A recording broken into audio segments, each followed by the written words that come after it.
It's time for Grim Reviews. Playing through mods and helping you pick the best of the bunch. Let's get on with it. Alright, Dawn Tower, The Escape. Published by Spectre 900. Or Funky Bacon, depending on whether you're getting this from Steam or the Nexus. And this one's from 20th of March 2014. This took me a while to get ready to review this thing because it's a decent sized dungeon, 13 floors. That's pretty impressive. For a comparison, that is about the same size as the original campaign. Now, it looks good. Atmospherically, very nice. It has a mixed bag in terms of decorations. Some rooms are barren, boring, just ugly to look at. Others, very nice. You're going to have trouble with a lack of torches. You will not have any light sources which you can carry with you until about level 7. There are no torches. This has allowed the author to control lighting.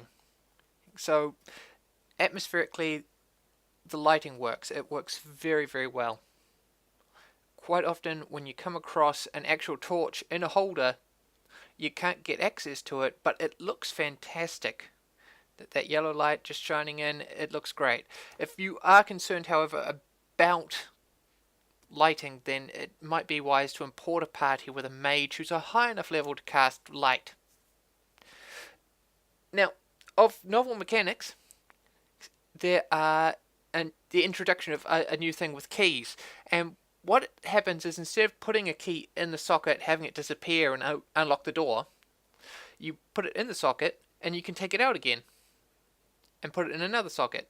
So you can use that key in all the locks which accept an iron key. You can use the same iron key in every single one. The problem is it's going to lock the door behind you when you drop that key into the lock, and it's good. It works. It's an interesting mechanic, and it certainly changes things up, and it's fun. I do like that. The dungeon has a focus, obviously, on puzzles rather than combat. There is combat in the dungeon. There are a few cases where there are high-level monsters thrown at you, then maybe your party is ready for necessarily, but yeah, it's nothing which is unfair. It's well-balanced combat. What can I say? Nothing else really to be said about that. There's nothing fantastic. It's well-balanced. It does the job. Story-wise, fair story. The setup, nice. There is the notes on the floor, which are, again, excellent. These ones, unlike your standard notes, which you tend to find Turum style, these ones feel like they've got more personality, and that you've actually got a developed character who is leaving these notes behind, rather than the author is just giving you, here is a note to give you some lore or a clue or something like that. It feels like there is an actual person leaving these notes, and that is very much praiseworthy. Now, on to the actual meat of the dungeon.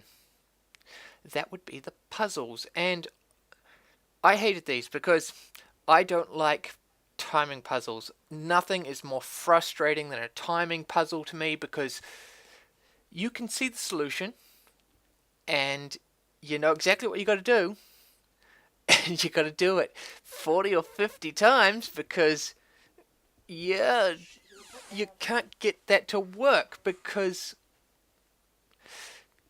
it's just that split-second timing, and quite often it is literally split-second. There is a half-second delay and that door's closed, or something like that. There was a puzzle on the pitfall level where I'm totally unsure of exactly what minute timing you need to get, because the receptors are being hit at a point with all three blobs to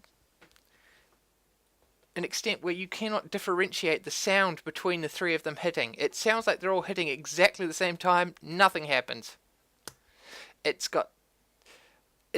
seems that there's really fiddly timing, and if you don't like timing puzzles, that's certainly going to frustrate. And even maybe if you like those timing puzzles, it's still going to frustrate.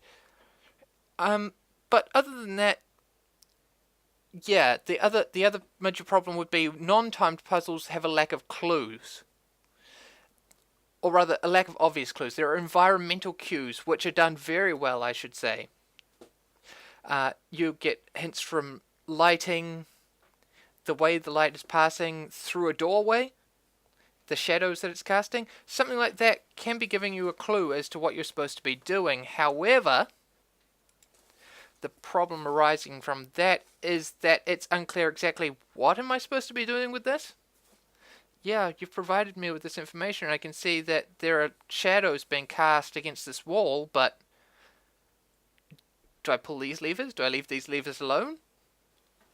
I've got another one. It lights up altars when I put items on them, but nothing seems to happen. I'm supposed to apparently go and stand on top of a pit, and if it's wrong, it will drop me through the floor. If I'm right, the door will open.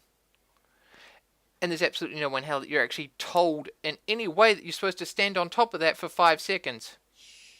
Because if you just do this, then it's a complete blank, and that is certainly a problem. It's frustrating to have this lack of direction, because it's one thing for the puzzles to stump you because you fail to solve them, or they are difficult or challenging. That is fine.